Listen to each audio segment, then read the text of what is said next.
Tudo bem, irmãos? Bom dia. Nós vamos dar sequência no nosso estudo na carta que Paulo escreveu aos Colossenses. E a minha intenção é encerrar a carta hoje. Nós já chegamos aí no capítulo 4, que é o último capítulo dessa carta. E nós pretendemos então, já que estamos praticamente, é o final da carta, né? Só os últimos versículos aí. Então a minha intenção é fazer aí o encerramento dela hoje. Mas se por acaso acontecer de eu não conseguir, nós continuamos numa outra oportunidade. A minha intenção aqui, os irmãos já sabem, é transmitir a palavra do Senhor de modo que os irmãos entendam. E se para isso eu tenho que segurar aí o meu anseio de concluir a carta, então faremos dessa forma, tá bom? O texto então, Colossenses, capítulo 4, nós estudaremos a partir do versículo 15, então os últimos versículos aí da carta que Paulo escreveu aos Colossenses. E diz assim a palavra do Senhor em Colossenses, no capítulo 4, versículos 15 até o versículo 18.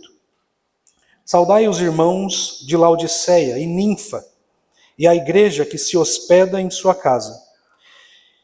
E uma vez lida esta epístola perante vós, providenciai, porque seja também lida na igreja dos laodicenses, e a dos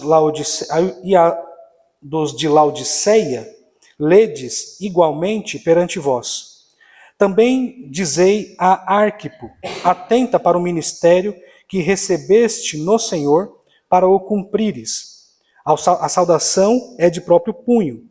Paulo, lembrai-vos das minhas algemas, a graça seja convosco. E assim, então, encerra a carta que Paulo escreveu aos Colossenses. Os irmãos devem notar que nos versículos anteriores, o apóstolo Paulo, ele se dirige aos irmãos de Colossos, de Laodicenses, os Laodicenses, né? Falando acerca das saudações que os seus companheiros transmitiam àquela igreja. Então ele fala, olha, eu estou aqui com Epáfras e ele saúda vocês. Eu estou aqui com Lucas e ele saúda vocês. Então a dinâmica aqui, pelo menos até o versículo 15, é essa. Paulo, junto com seus amigos, buscando, ao que parece, encontrar aí pontos de contato com a igreja de Colossos, igreja que ele não conhecia pessoalmente. Então ele dizia, olha, embora nós não nos conheçamos pessoalmente, eu estou com pessoas aqui que vocês conhecem, são familiares a vocês. E essas pessoas que eu conheço, que são meus cooperadores e que vocês conhecem muito bem, elas enviam saudações a vocês. No versículo 15 muda. No versículo 15 agora, ele para de falar em nome dos seus cooperadores, né? Ele deixa de falar em nome dos seus cooperadores, e ele próprio envia saudações. Ok? O versículo 15, ele inicia dizendo, olha, saudai. Então é o apóstolo Paulo agora enviando as suas saudações. E nessa perícope aqui, nesse parágrafo, né, nesses versículos que nós lemos agora, Paulo deixa muito claro quais são as suas intenções. O apóstolo Paulo, ele encerra a sua carta querendo cumprimentar aqueles irmãos, demonstrando assim apreço, demonstrando ali certo amor por aqueles irmãos. Então ele fala, saudai os irmãos aí de Laodiceia, a Ninfa e a igreja que se reúne em sua casa. Paulo então quer demonstrar esse apreço, essa consideração por aqueles irmãos. Uma outra intenção do apóstolo Paulo é fazer com que os irmãos levem em consideração que os seus escritos, estou pensando aqui no versículo 16, que os seus escritos são escritos dignos de serem seguidos, é palavra de Deus. Então ele fala assim, olha, leiam essa minha carta aí, e leiam também a carta aos de Laodiceia. Então façam com que essa minha correspondência ela circule entre vocês. Por isso que Colossenses e outras cartas do apóstolo Paulo, elas são consideradas cartas circulares. O próprio nome já diz, elas são circulares porque elas devem circular entre as igrejas. Okay? Então esse era um segundo objetivo do apóstolo Paulo. O terceiro objetivo do apóstolo Paulo é encorajar um homem, um jovem chamado Arquipo. Nós veremos quem ele é. Então o apóstolo Paulo, nessa saudação final, ele encoraja um jovem a seguir o ministério, a cumprir o ministério que foi dado pelo Senhor. E por fim, ele faz aí uma saudação tríplice, né, no último versículo, dizendo que ele assina a própria carta, dizendo também que aqueles irmãos deviam se lembrar das cadeias dele. Paulo estava preso, então lembre-se das minhas cadeias. É um modo de pedir oração. Só lembre das minhas cadeias, orem por mim, estou preso aqui. E por fim ele faz a última oração acerca da graça de Deus que ele gostaria que os colossenses fossem alvo. Então essa é a intenção do apóstolo Paulo nesses últimos versículos. É algo muito simples, irmãos. É muito fácil de compreender. Mas existem outras lições também que nós podemos perceber aqui na medida em que nós lemos e estudamos a carta que Paulo escreveu aos colossenses. O pastor Marcos ele fala acerca ele usa a ilustração de uma moça, né, que anda na passarela e deixa cair lições, alguma coisa assim, né? E eu queria fazer uso dessa mesma figura do apóstolo Paulo, porque nós estamos aqui com um texto bíblico, enquanto esse texto bíblico ele passa na nossa passarela mental, e nós conseguimos compreender com certa facilidade qual que era o propósito do apóstolo Paulo. Eu acabei de mencionar para os irmãos aqui. Além dessas questões, existem outras lições que nós podemos aprender com base nesse texto. E são lições muito importantes e valiosas porque dizem respeito à igreja, à nossa igreja. Podemos extrair desse texto aqui que nós acabamos de ler, lições importantes que falam acerca da igreja. Lições que vão nos orientar sobre como nós devemos ser enquanto igreja. Quais são as nossas ênfases, quais devem ser as nossas prioridades, o que nós devemos observar. Então, na medida em que eu estiver falando aqui com os irmãos sobre esse texto, eu quero que os irmãos aprendam a seguinte lição. Essa é a nossa mensagem central para quem está anotando. A igreja verdadeira, ela é ativa e preserva sua unidade em torno da palavra de Deus. Ok? Eu vou repetir. A igreja verdadeira é ativa e preserva sua unidade em torno da palavra de Deus. E nós vamos estudar aqui, aprender hoje, sobre 4 lições que nós podemos, lições importantes que nós aprendemos aqui e que apontam para uma característica, ou que aponta para características de uma igreja verdadeira. Quais são então essas 4 lições? Os irmãos que estão aí atrás, se quiserem, podem anotar, tá bom? Acho que é para facilitar aqui, a igreja vai facilitar para a igreja aqui, tá bom? Então, quais são essas 4 lições importantes sobre a igreja verdadeira? Tá? Então, a primeira lição é que a igreja verdadeira, ela preserva sua unidade por meio de reuniões regulares. Ok? Isso nós vemos no versículo 15. Nós perceberemos aí que havia ali uma comunidade que se juntava para adorar ao Senhor, e havia inclusive uma igreja que se reunia na casa de uma pessoa, chamada ninfa. Ok? Então a igreja preservava a sua unidade, a igreja verdadeira, ela preservava a sua unidade por meio de reuniões regulares. Ok? Essa é a primeira lição que nós aprendemos acerca de uma igreja verdadeira. A segunda, que está aí no versículo 16, eu falei rápido demais aí, os irmãos estão escrevendo? Deu para pegar? Repetir? Eu vou repetir então. A igreja verdadeira preserva a sua unidade por meio de reuniões regulares. Certo? A segunda lição, deu para pegar aí? Deu, né? Beleza. A segunda lição é que a igreja verdadeira se fundamenta no ensino apostólico. Ok? A igreja verdadeira se fundamenta no ensino apostólico. Versículo 16.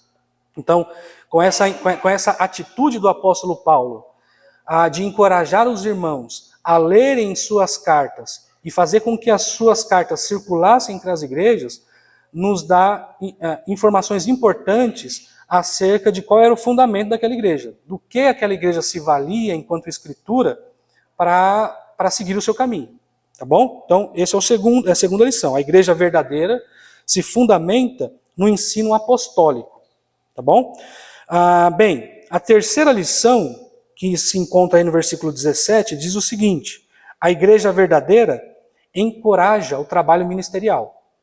A igreja verdadeira encoraja o trabalho ministerial. Então o apóstolo Paulo, ele está no versículo 17 encorajando um rapaz.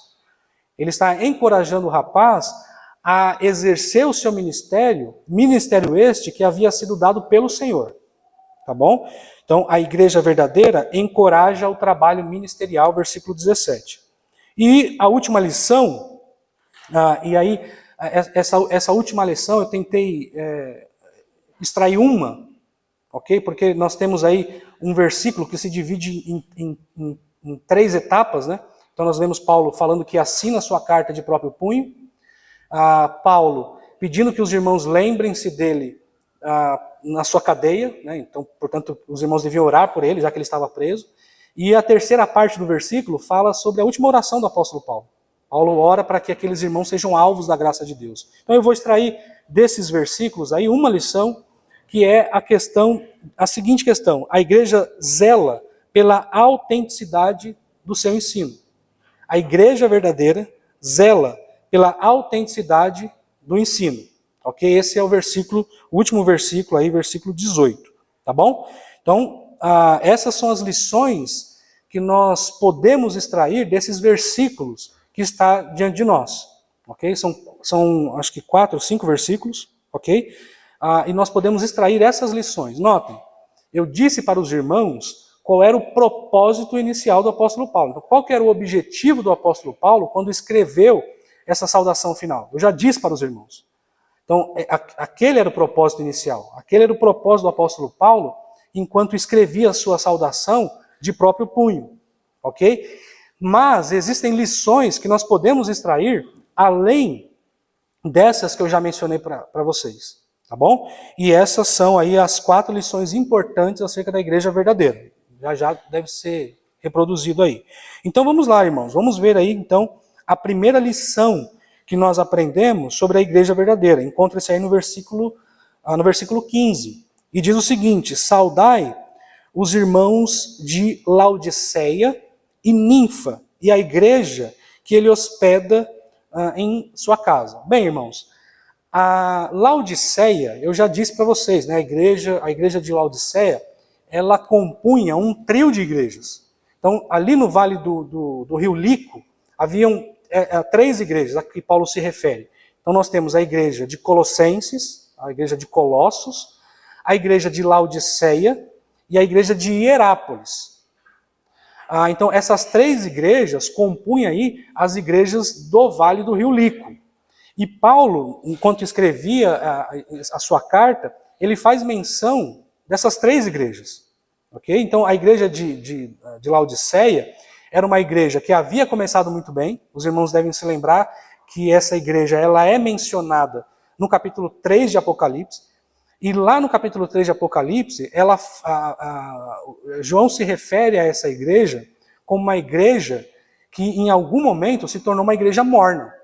Então ela é exortada por causa da sua mornidão, por causa da sua falta de santidade.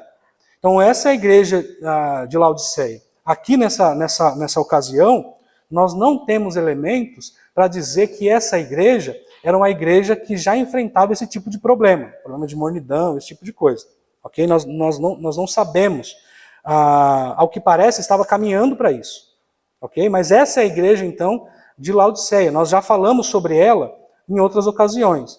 Algo que é importante perceber aqui é que o apóstolo Paulo, ele se refere à igreja de Laodiceia e uma outra comunidade, digamos assim, que se reunia na casa de uma pessoa chamada Ninfa.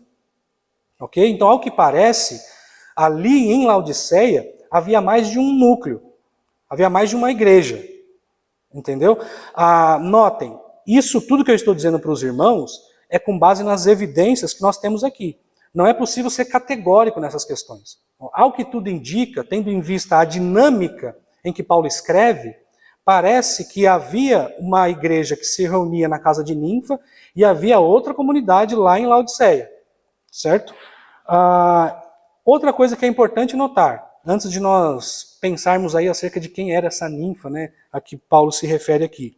Os irmãos perceberam que, embora Paulo se refira a 3 igrejas, Colossenses, a igreja de Colossos, a igreja de Laodiceia e a igreja de Hierápolis, nessa saudação final, Paulo se refere a somente duas, né? Que deselegante o apóstolo Paulo, né? Então ele fala assim, existem 3 igrejas aí no Vale do Rio Lico, a igreja de Colosso, a igreja de Laodiceia e a igreja de Hierápolis, mas eu quero mandar minha saudação só para 2 delas. Que deselegante, né? Eu imagino que se eu mandasse uma carta para minha esposa e não mencionasse o meu filho, eu acho que ele ia ficar bravo comigo. Falar, tudo bem, te amo, tô com saudade, não vejo a hora de te encontrar e tchau. E Miguel, e eu? Onde eu fico nessa? Mas isso é perfeitamente explicável pelo seguinte. Essas igrejas, essas 3 igrejas, embora estivessem próximas ali uma das outras, elas não estavam na mesma via.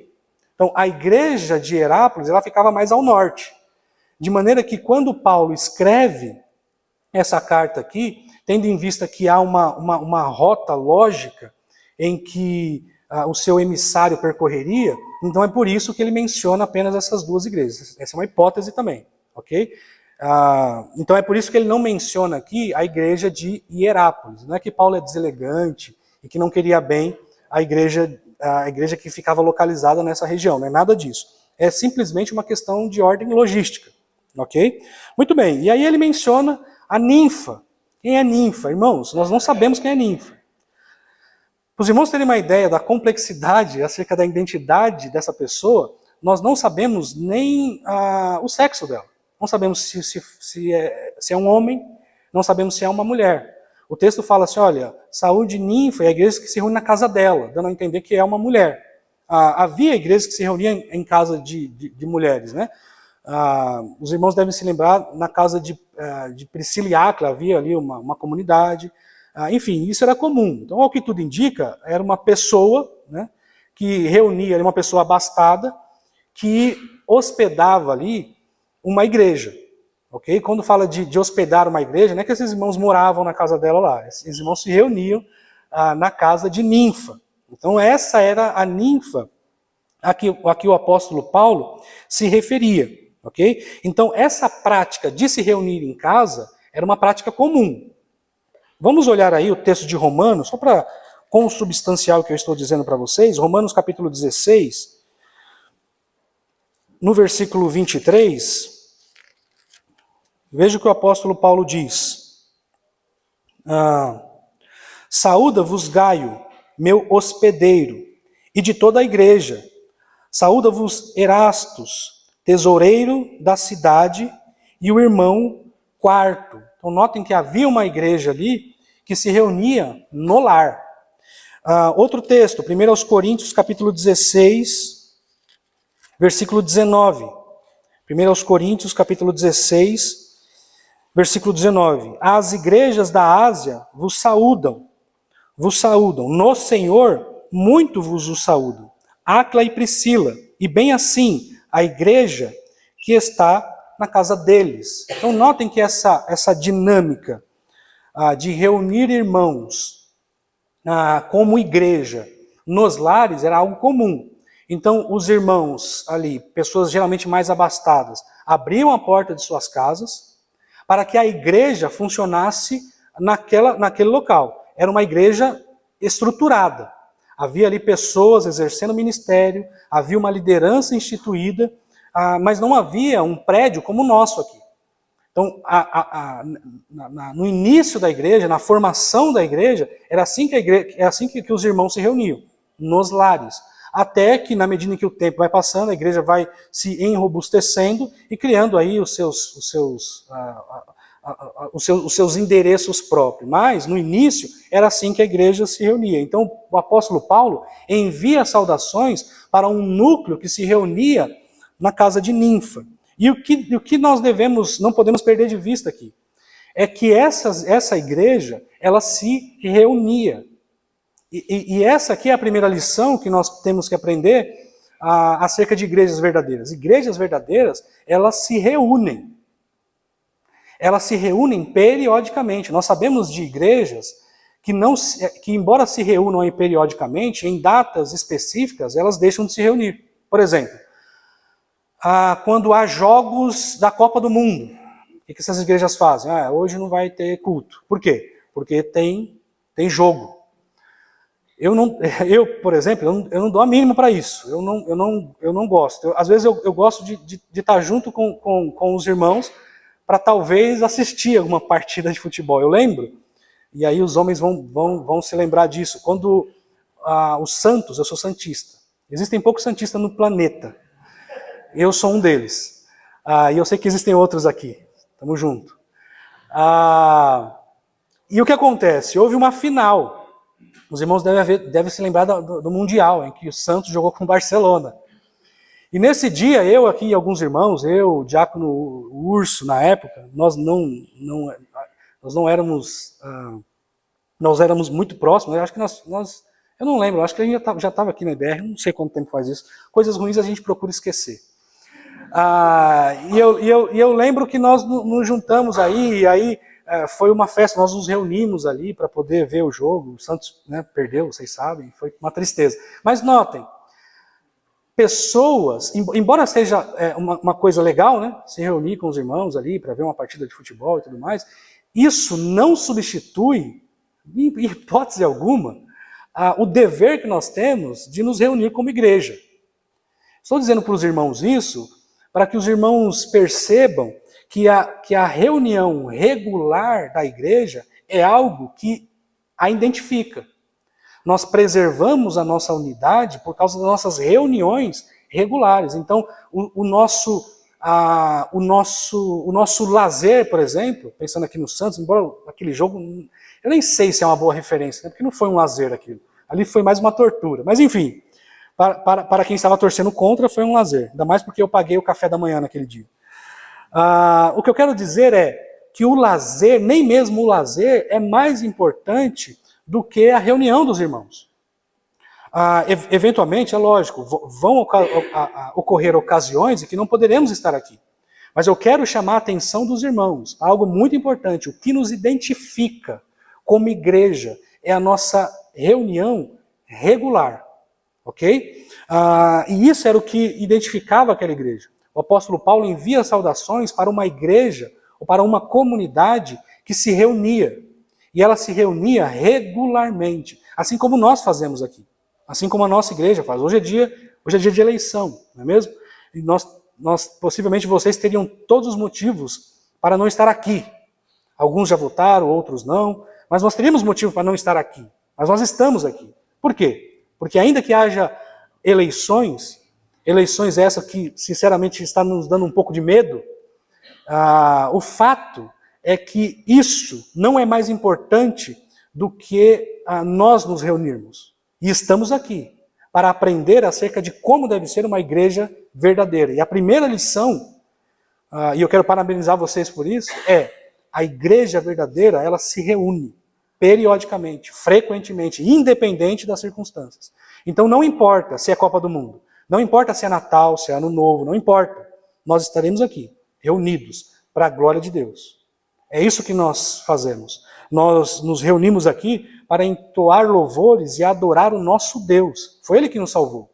Foi Ele que nos resgatou. Então o nosso modo de viver, o nosso estilo de vida, está concentrado nessa realidade. Ok? Então essa é a primeira lição. A igreja verdadeira, ela se reúne. A igreja verdadeira, ela se reúne. E nós estamos aqui justamente para evidenciar isso. Os irmãos devem se lembrar da exortação que o escritor aos Hebreus faz aos seus leitores.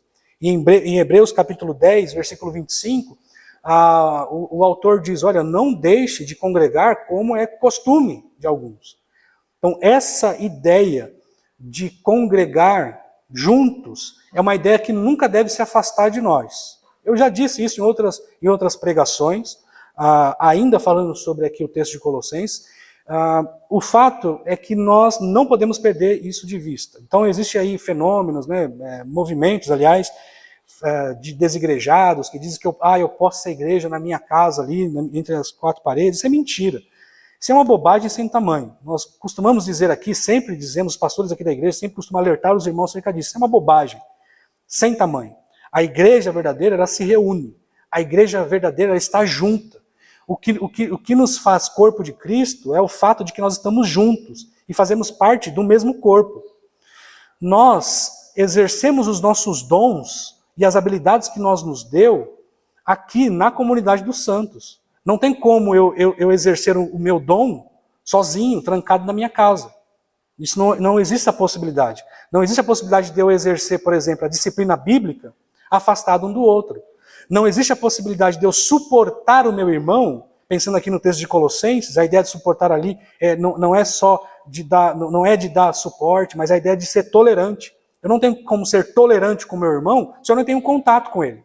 Então esse drama dos relacionamentos faz parte de ser igreja. Então, nos reunir aqui faz todo sentido. Precisamos estar juntos.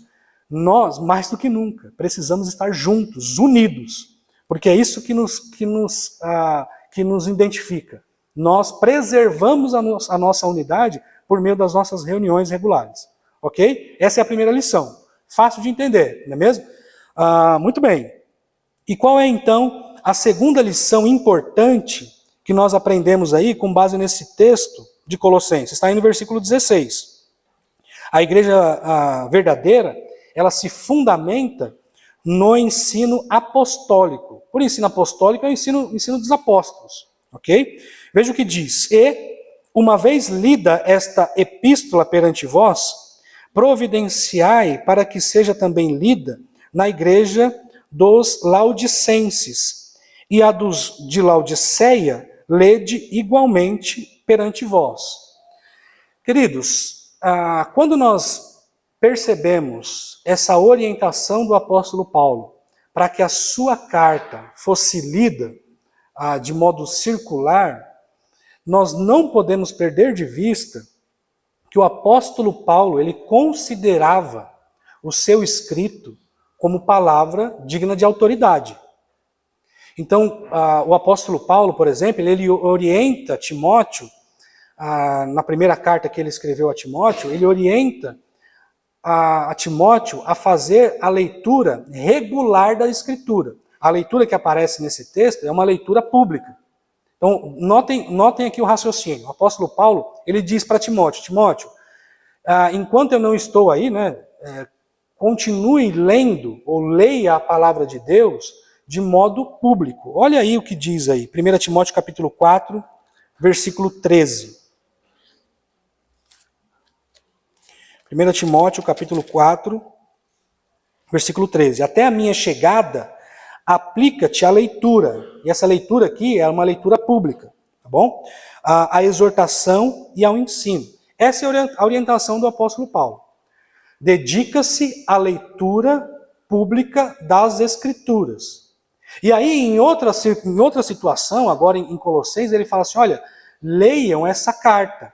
Leia essa carta aí na igreja, de modo público. Então, o que eu estou querendo dizer com isso? Que os escritos de Paulo era também escritura. Ok? Está em pé de igualdade a escritura que Paulo orienta Timóteo ler com a leitura que ele sugere aqui em Colossenses, que ele ordena aqui em Colossenses. Então, o apóstolo Paulo e a igreja considerava isso escritura, de modo que essa leitura ela deveria acontecer de modo público. Então, a carta que Paulo escreveu aos Colossenses era uma carta cheia de autoridade. E por ser cheia de autoridade, ela deveria ser lida na igreja. Por quê? Porque isso era um ensinamento fundamentado naquilo que Deus havia revelado ao apóstolo Paulo. Os irmãos devem se lembrar que lá em Efésios, o apóstolo Paulo diz que foi revelado a ele mistérios outrora ocultos, e que agora ele estava transmitindo à igreja. Esses mistérios outrora ocultos eram ocultos dos irmãos do passado, mas agora havia sido revelado pelo Espírito Santo, pelo próprio Senhor Jesus, ao apóstolo Paulo. E agora ele, munido dessa revelação maravilhosa, estava orientando e produzindo escritura para orientar e fundamentar a prática daquela igreja que estava nascendo. Os irmãos devem se lembrar também daquele texto de Coríntios. Abram a Bíblia de vocês no texto de 1 Coríntios, Deixa eu só colocar aqui, 1 aos Coríntios, capítulo 2.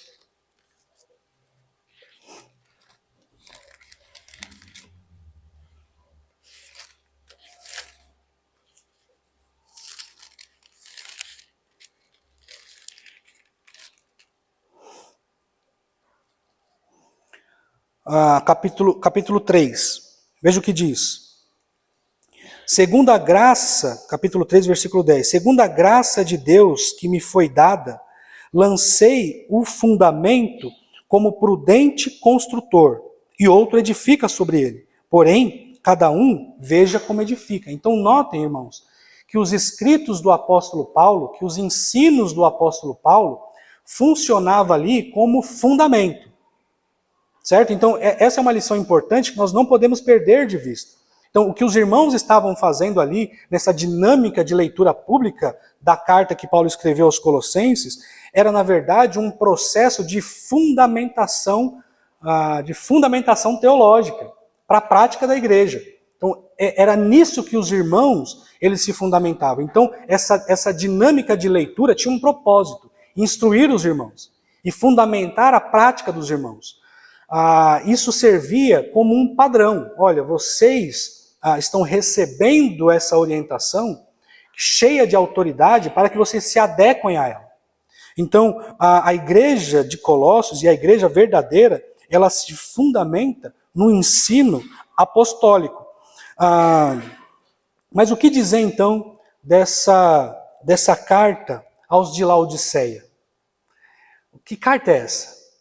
Recentemente foi encontrada uma carta com esse título, né, Carta aos de Laodiceia, e é, na verdade, absolutamente rejeitada essa carta, é uma coletânea aí de algumas frases, talvez de Gálatas e outras cartas que Paulo escreveu, mas que claro, não é a carta que Paulo escreveu aos crentes de Laodiceia. Então essa carta ela é uma carta rejeitada. Existem várias hipóteses sobre isso, mas existem duas que ganham destaque. A primeira hipótese é a seguinte: a primeira hipótese é que a carta que Paulo escreveu aos laodicenses, na verdade, é a carta que Paulo escreveu aos Efésios. Robson, como isso? Como pode isso? Bem, como eu disse para os irmãos, as cartas que Paulo escrevia, a grande parte delas, se não todas, eram cartas circulares, que deveriam circular entre as igrejas. Então, quando Paulo escreveu a carta aos irmãos de Éfeso, essa carta, por ser uma carta circular, ela foi também copiada e enviada aos crentes de Laodiceia. Portanto, ao sair de Laodiceia para os irmãos de Colossos, essa carta, ela era denominada a carta ou a cópia de Laodiceia. Por isso, alguns irmãos dizem, alguns estudiosos dizem, que essa carta que o apóstolo Paulo escreveu aos crentes de Laodiceia, ela foi primeiro endereçada aos crentes de Éfeso. Os crentes de Éfeso, então, por ser uma carta circular, encaminham essa carta aos crentes de Laodiceia, e quando ela sai de lá, de Laodiceia, ela passa a ser a carta dos laodicenses, ou a cópia dos laodicenses. Houve alguém, não sei se eu cheguei a mencionar esse nome aqui na última vez que eu preguei de manhã, um homem chamado Marcião. Os irmãos aqui, que geralmente estudam essas questões, sabem que Marcião ele foi um herege, né? E ele fez aí ele montou a primeira coletânea de livros que seriam livros inspirados. Então ele fez ali o que seria a sua coletânea, a sua Bíblia Sagrada. E entre ali os livros que ele colocou em sua coletânea, ele faz menção ao livro ou à carta de Laodiceia. Ele substitui a carta, o nome da carta de Éfeso, por esse nome, Carta aos de Laodiceia, dando a entender que era a mesma carta. Portanto, existe razões para a gente considerar essa hipótese. Existem razões para a gente considerar essa hipótese de que a carta que Paulo escreveu aos crentes de Laodiceia era, na verdade, a carta que ele escreveu aos crentes de Éfeso. Como isso soa para vocês? Como isso parece? Como isso Isso seria um absurdo considerar essa hipótese? Para mim, não. E o pastor Nicolas está sinalizando ali, parece que para ele também não. Não é nenhum absurdo, irmãos. Não existe nenhum problema com isso. Não existe nenhum problema. A segunda hipótese é que o apóstolo Paulo realmente escreveu uma carta aos crentes de Laodiceia, ok? Mas essa carta, ela se perdeu. Essa carta, ela se perdeu. E nós não sabemos o conteúdo dessa carta, porque ela se perdeu. Ela deixou de existir. Ela chegou até os crentes de Laodiceia, por alguma via, mas ela se perdeu. E nós não temos acesso mais a essa carta. Essa aí é aquela mais simples de dizer, né? Olha, tem uma carta assim, ela se perdeu e vida que segue, vamos para o próximo ponto. É uma possibilidade também. São as possibilidades mais fortes, né? Essas duas. A primeira é absolutamente descartada. A segunda é que a carta que Paulo escreveu aos Laodicenses era, na verdade, a carta de Éfeso, ou então que Paulo realmente escreveu uma carta aos crentes de Laodiceia e essa carta, ela se perdeu. E aí a pergunta que não quer calar. E se nós encontrássemos essa carta hoje? E aí? E se nós encontrássemos essa carta que Paulo escreveu, assumindo a hipótese de que o apóstolo Paulo escreveu uma carta realmente aos crentes de Laodiceia, e aí a gente começa a fazer uma obra aqui na nossa igreja. E aí começa a cavar aqui, aí descobre a carta aos de Laodiceia. Já que estamos falando de hipótese, né? Que bobagem minha. Mas imagine que essa carta, ela fosse descoberta, hoje. Foi descoberta a carta que Paulo escreveu aos crentes de Laodiceia, é a carta mesmo, não é uma mentira, é a carta que Paulo escreveu aos crentes de Laodiceia. E aí? A nossa Bíblia está formada aqui, nós temos todos os livros aqui já. E agora? Existe a possibilidade de nós integrarmos essa carta que Paulo escreveu aos crentes de Laodiceia no nosso cânon bíblico? Notem aqui, a hipótese é o seguinte, entrem nesse barco. A hipótese aqui é a seguinte, o apóstolo Paulo escreveu a carta aos crentes de Laodiceia, essa carta ela foi encontrada e essa carta é, de fato, a carta que Paulo escreveu. Está lá a assinatura dele. Ele colocou a assinatura dele, CPF, é ele. E aí? O que a gente faz com essa carta agora? Inclui ela na nossa coletânea? Nota, irmãos, existe um termo que os irmãos certamente conhecem, e aqueles que não conhecem eu vou dizer aqui, não há problema se os irmãos não conhecem, eu vou dizer aqui, que é um termo que é o seguinte termo, canonicidade. Então nós temos cânon, certo? O cânon, o que é o cânon? Cânon significa vara de medir. Aponta para a nossa coletânea, nosso conjunto de livros. Esse é o nosso cânon, certo? Esse é o nosso cânon. Existe canonização, que é o processo que identifica aquele livro e que faz com que aquele livro, que ateste a qualidade daquele livro, e portanto ele deve fazer parte do nosso cânon, do nosso conjunto. Então isso é a canonização, né, digamos assim. E existe a canonicidade. O que é a canonicidade? A canonicidade é a qualidade desse livro, certo? Então, o que faz esse livro ser um livro bíblico? Um livro que deve integrar a nossa coletânea, o nosso cânon, é a sua canonicidade, é a sua qualidade. Então, quais são as qualidades que um livro deve ter para ser considerado escritura sagrada? E, portanto, estar aqui na nossa coletânea. Bem,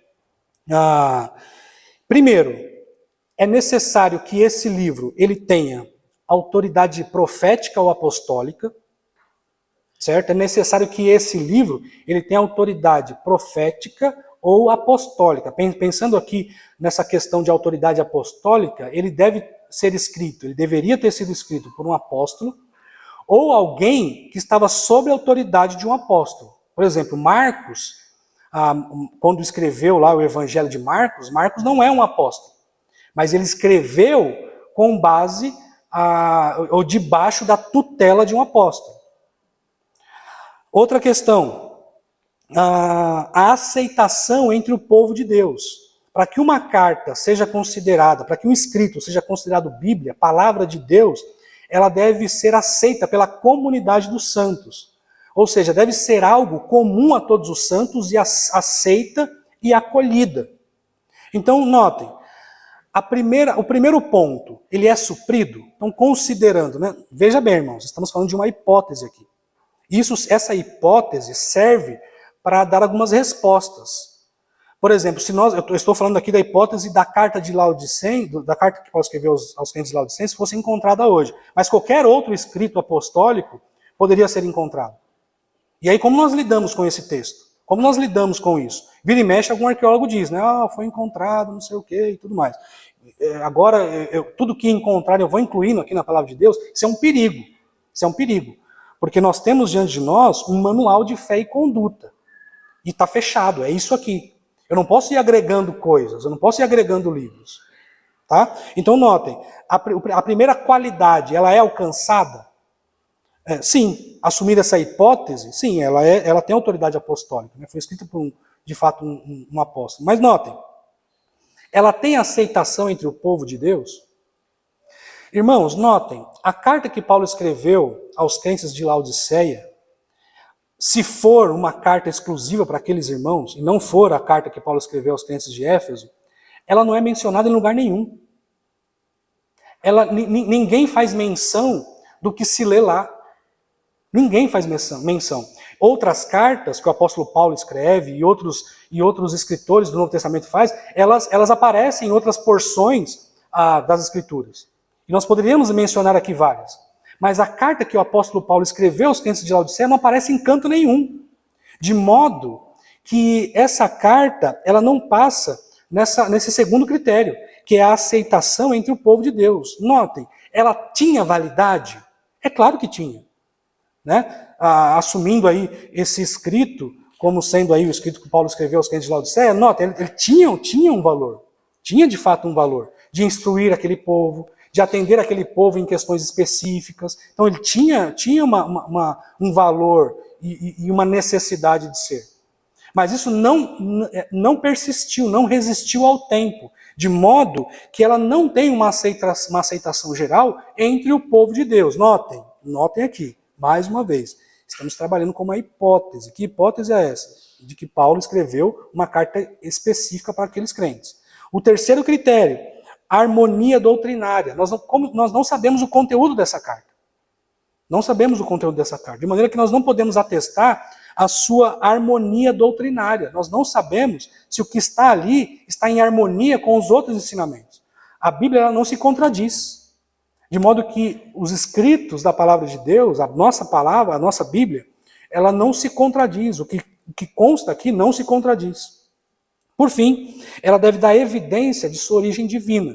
Questões relacionadas à moral, algo que realmente aponte para a sua origem divina. Ela fala sobre questões espirituais elevadas, como as demais escrituras fazem. Então notem, irmão, se nós encontrarmos hoje, se você estiver lá fazendo uma obra no seu quintal, e você se deparar com a carta que Paulo escreveu aos crentes de Laodiceia, fiquem tranquilos. Tragam para mim, por favor. Eu tenho o maior interesse em conhecer esse documento, porque ele tem um valor histórico. Imagina que legal seria encontrar uma carta que o apóstolo Paulo escreveu lá no século I, seria o máximo, não é mesmo? Mas isso seria o máximo do ponto de vista histórico. É um documento histórico importante. Eu não sei vocês, não sei quantos de vocês têm interesse por isso, mas eu acho o máximo quando eu vou em algum lugar, ou vejo em algum lugar, aqueles escritos antigos, me enche de curiosidade. Nossa, como essa pessoa pensava, né? Como era, como essa pessoa raciocinava, olha que legal, olha o linguajar que ela usa. Você lê lá os poemas de Camões, por exemplo, nossa, olha a linguagem que ele usa, coisa bonita, né? Eu tento reproduzir isso para a Mônica ri de mim, porque não se fala mais isso. Tô brincando, eu nem leio Camões para a Mônica. A Mônica fala, mentiroso, nem lê Camões, nem lê poema para mim. Eu vou ler um poema para você hoje, amor. Hoje, após as eleições.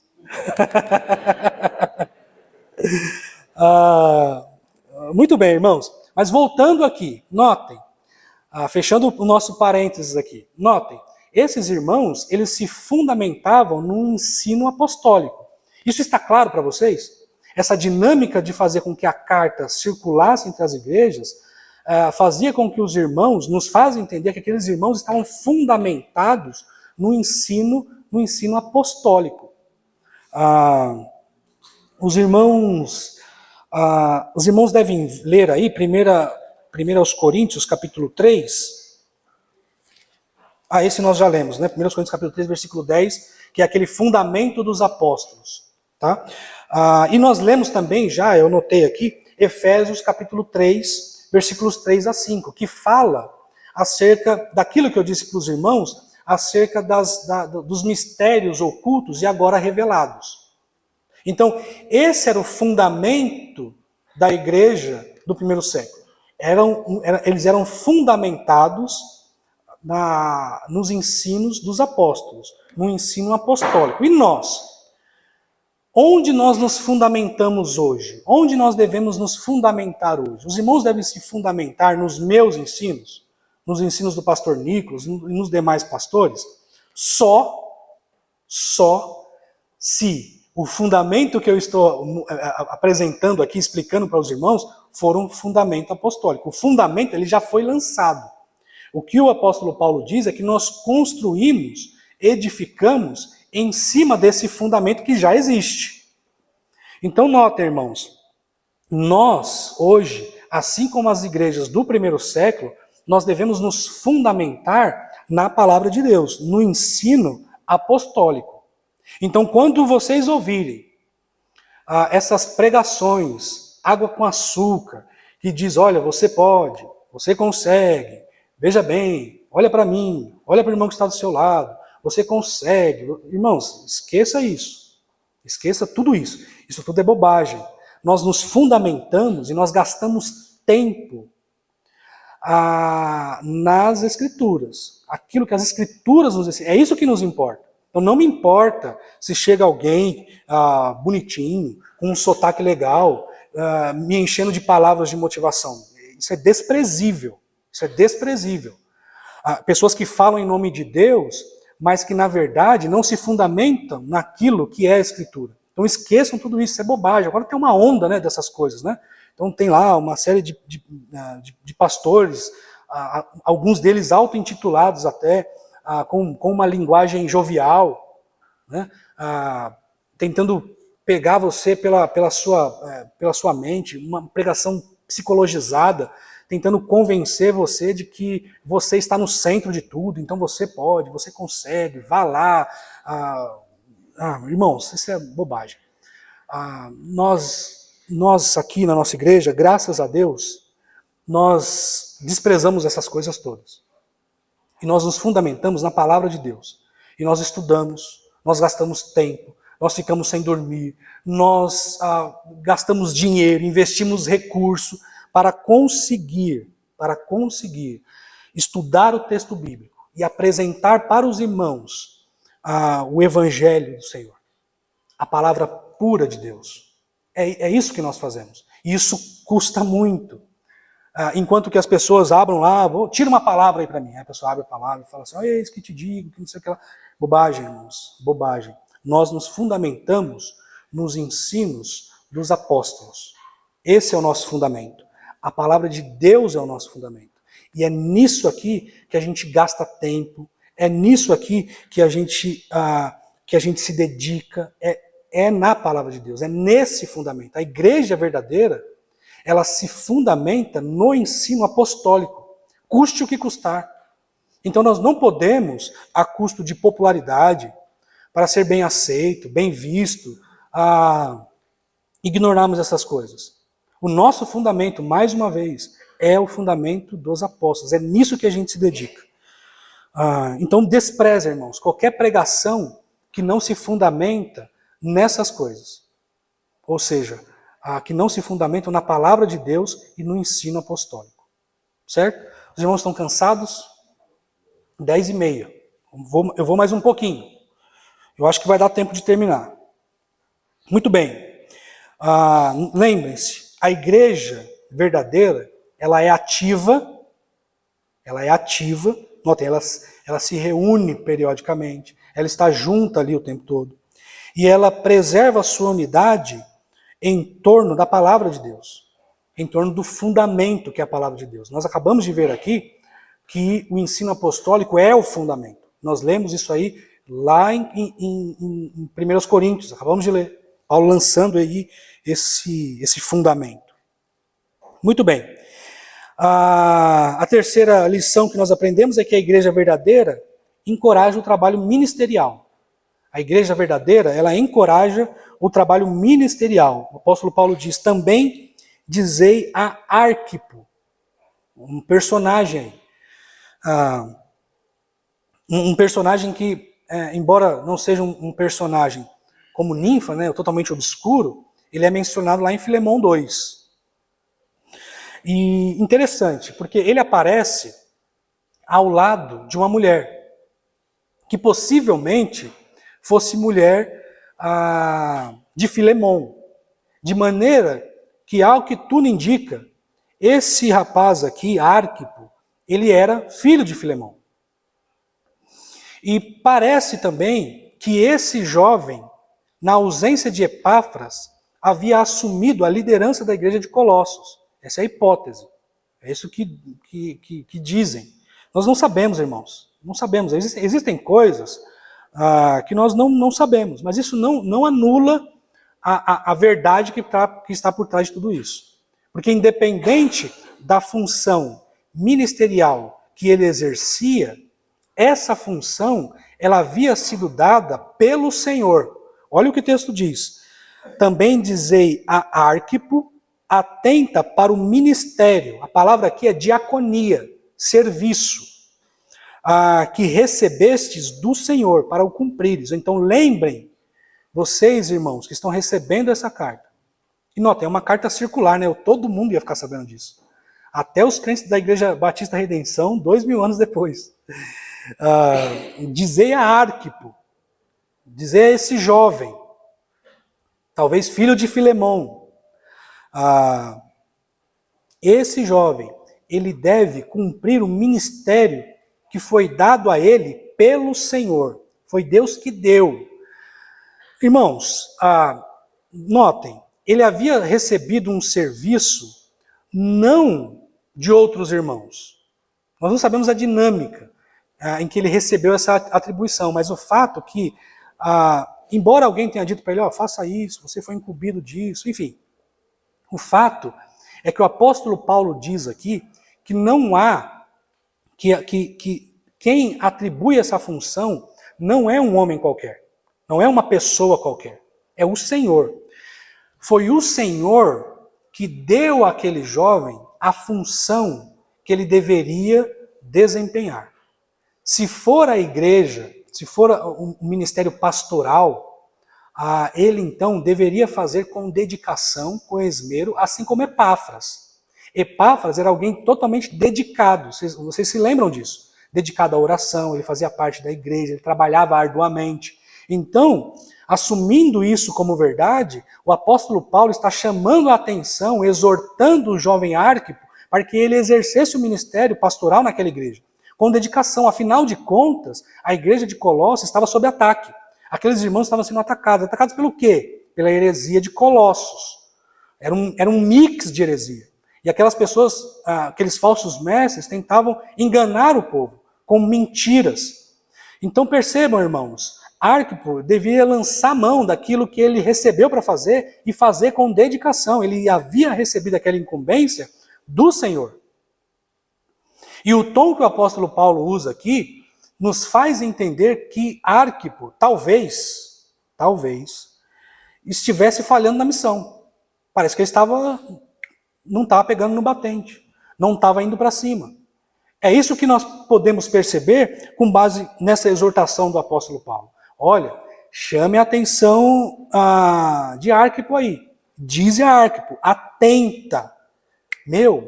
Fique esperto aí. Para aquilo que você recebeu do Senhor. Você recebeu essa incumbência de Deus. Notem, quem te comissionou, meu Deus, sinceramente, isso me enche de temor. Quem te comissionou foi o Senhor. Foi ele que te incumbiu dessa tarefa. Portanto, faça isso. Você, Arquipo, a quem eu considero como um soldado. Lá em Filemão, no capítulo 2, é assim que o apóstolo Paulo se refere a Arquipo. Vejam lá, Filemão, eu falei capítulo 2? É versículo. O Filemão não tem capítulo. É um capítulo só. Filemão, no versículo 2.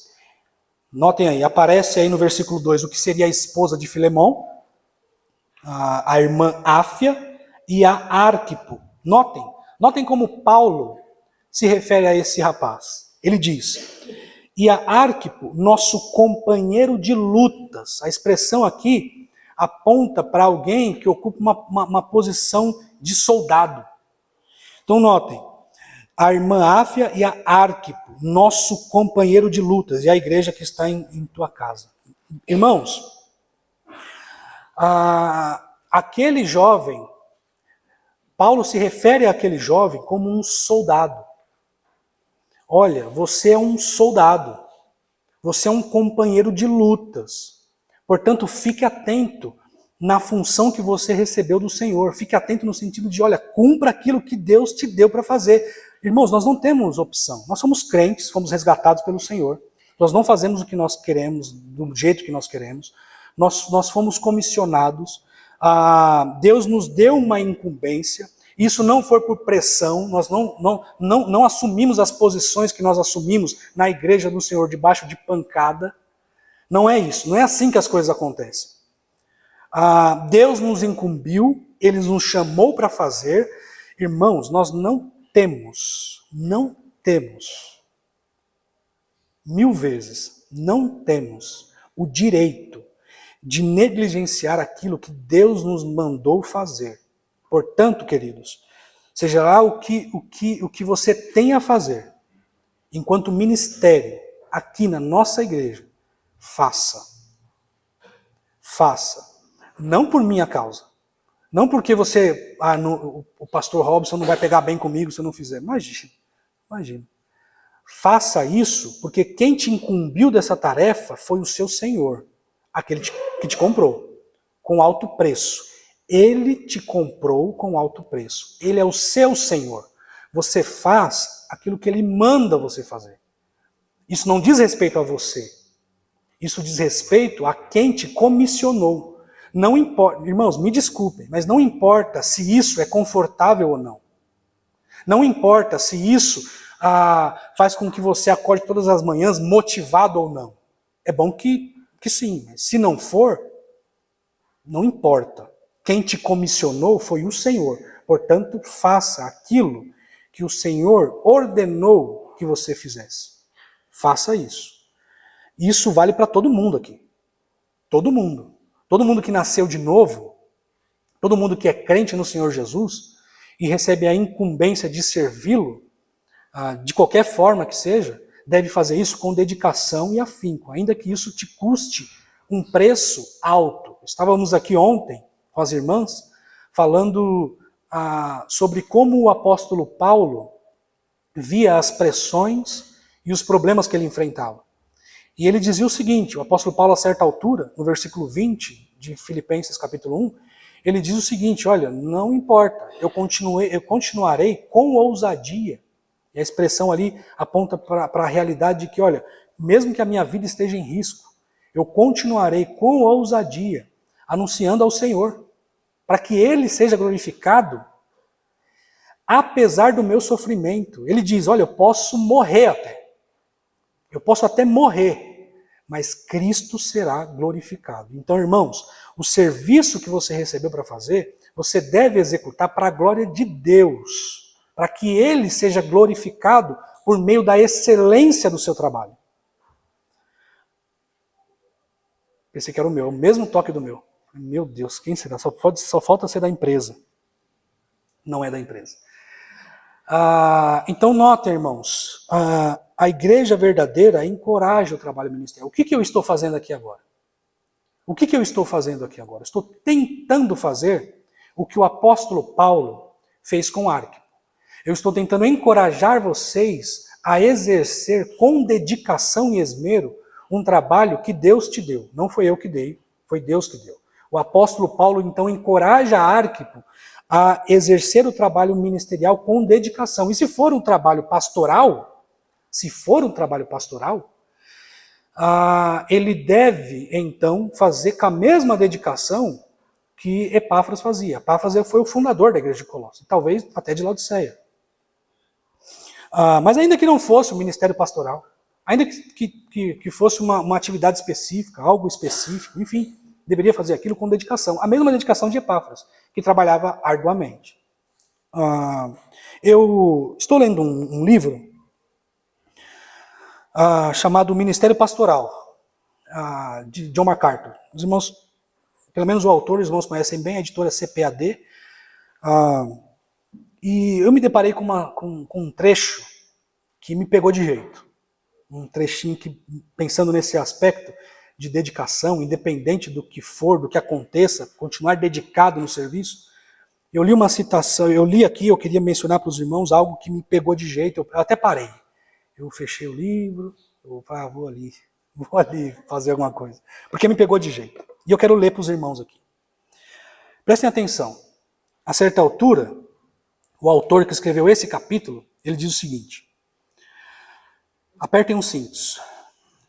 Mantenha-se no trabalho do mestre. Que seu alvo seja fixo como uma estrela. Você pode ser assaltado, injuriado, caluniado, ferido e rejeitado, incompreendido ou acusado de motivações impuras, bem como afrontado pelos inimigos, traído pelos amigos, desprezado e rejeitado pelos homens. Mas tenha determinação e zelo inabaláveis, a fim de perseguir o grande propósito e objetivo da sua existência, até que finalmente possa dizer: completei o trabalho que tu me destes. É difícil ler. Mas, irmãos, mantenha-se no trabalho do mestre. Trabalhe com dedicação. A incumbência que foi dada a vocês foi dada pelo Senhor. Portanto, não se desmotive por qualquer motivo que seja. Eu não sei se existe alguém aqui nessa situação.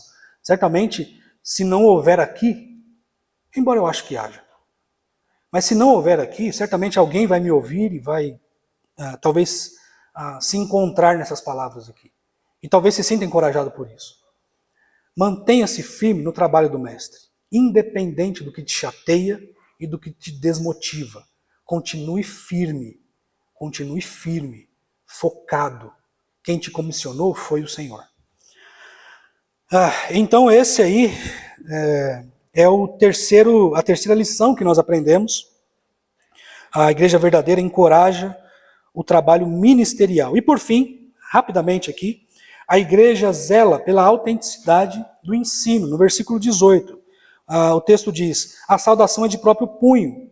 Lembrai-vos das minhas algemas. Graça seja convosco. Embora o apóstolo Paulo, ele divida esse versículo aí em 3 etapas, né? Embora o apóstolo Paulo chama os irmãos para se lembrarem das suas cadeias, das suas prisões, no sentido, com o objetivo de que os irmãos orassem por ele, e também faz a sua última oração em favor daquela igreja, a oração essa que tinha como objetivo fazer com que aqueles irmãos se tornassem alvos da graça de Deus. Ele faz uma menção interessante aqui.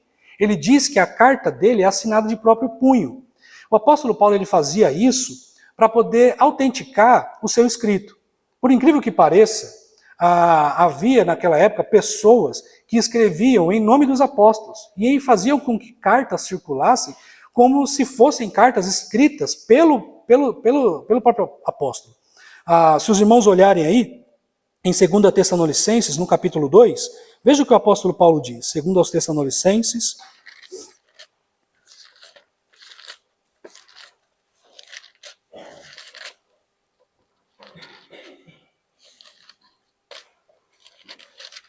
capítulo 2, no versículo 2. Veja o que diz. A partir do versículo 1. Irmãos, no que diz respeito à vinda de nosso Senhor Jesus Cristo, e a nossa reunião com ele, nós vos exortamos.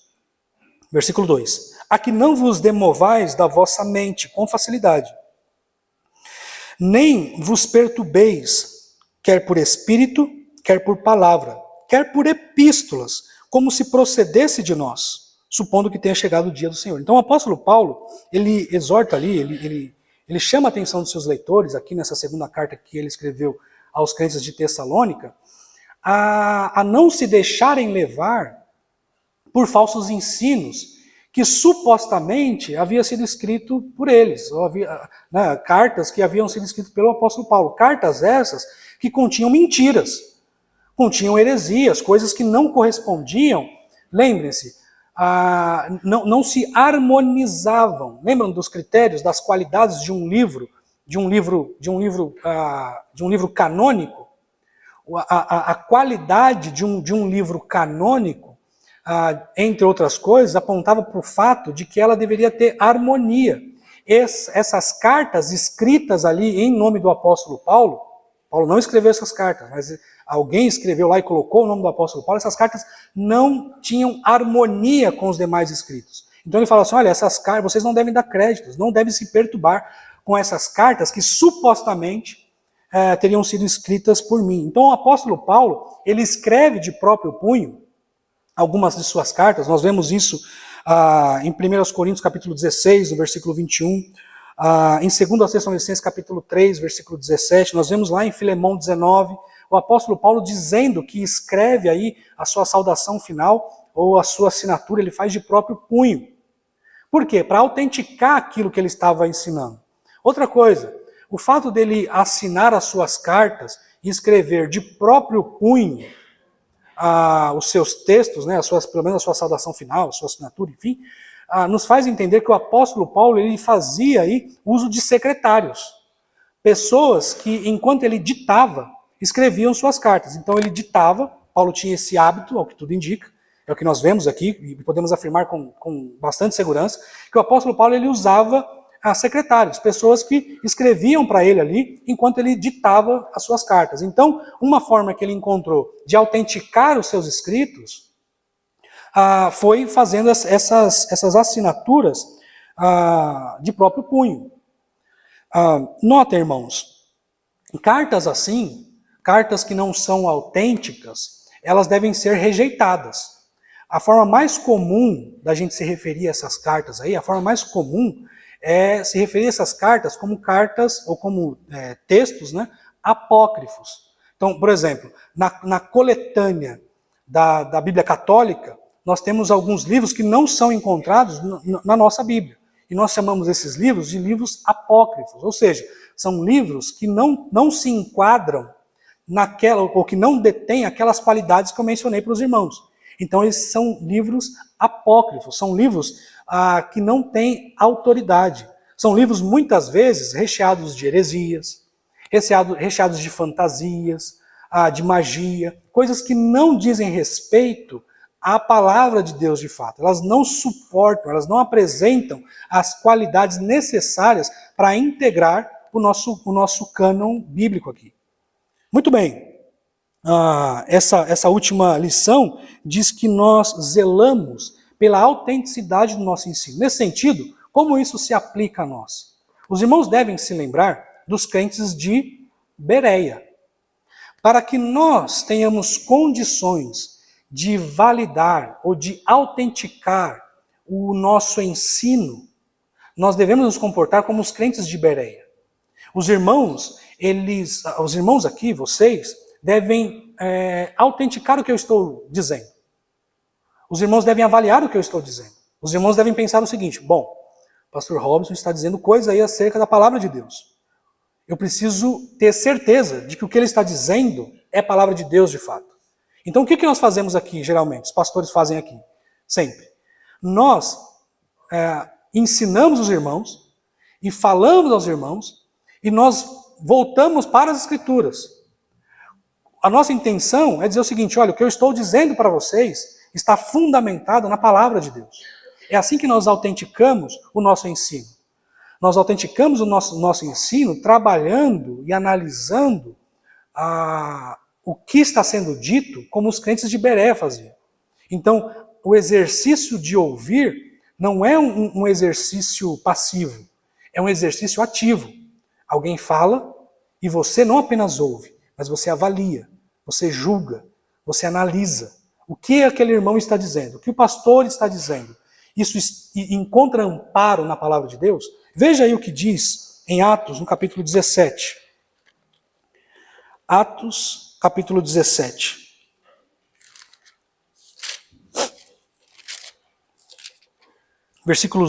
Eu vou ler a partir do versículo 10. Diz assim: E logo durante a noite os irmãos enviaram Paulo e Silas para Bereia. Ali chegando, dirigiram-se à sinagoga dos judeus. Por quê? Por que eles foram à sinagoga dos judeus? Porque ali ele ia pregar, ali ele ia ensinar, ali ele ia evangelizar o povo. Era uma estratégia do apóstolo Paulo. Quando ele chegava numa região, ele ia logo buscando uma sinagoga.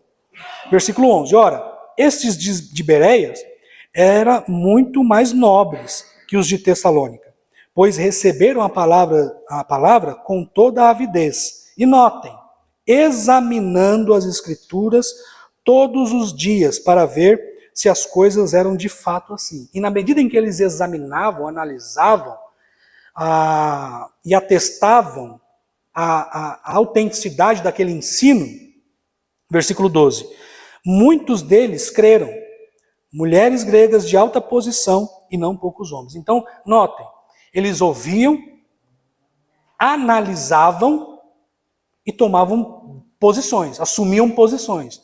Muitos deles, diz o texto, se converteram. Então percebam, irmãos, a nossa forma de autenticar o nosso ensino hoje é analisando se o que está sendo pregado encontra amparo nas Escrituras. O que está sendo ensinado aqui encontra amparo no fundamento dos apóstolos? Encontra amparo na Escritura Sagrada, na Palavra de Deus? Percebam, irmãos, que uma igreja verdadeira, ela reúne algumas qualidades. A igreja verdadeira, ela preserva a unidade por meio de reuniões regulares. A igreja verdadeira, ela se fundamenta no ensino apostólico. A igreja verdadeira encoraja o trabalho ministerial. E a igreja verdadeira, ela zela pela autenticidade do ensino. São lições importantes para nós. E assim nós encerramos a carta que Paulo escreveu aos crentes de Colossos. E nós encerramos aqui com lições importantíssimas. A carta que Paulo escreveu, a carta toda que Paulo escreveu aos crentes de Colossos, ela nos dá uma série de lições importantes.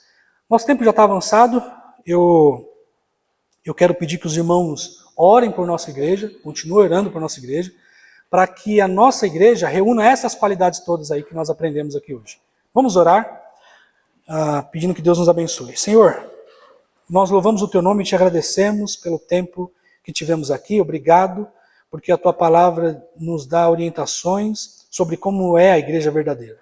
E nos ajude, Senhor, a reunir essas qualidades para a glória do Teu nome. Nós queremos, Senhor, do fundo do nosso coração, exaltar o Teu nome e glorificar o Senhor. Nos ajuda, Senhor, a ser uma igreja que realmente Te glorifique, uma igreja verdadeira, que Te agrada. É assim que nós oramos, em nome de Jesus. Amém. Obrigado, queridos.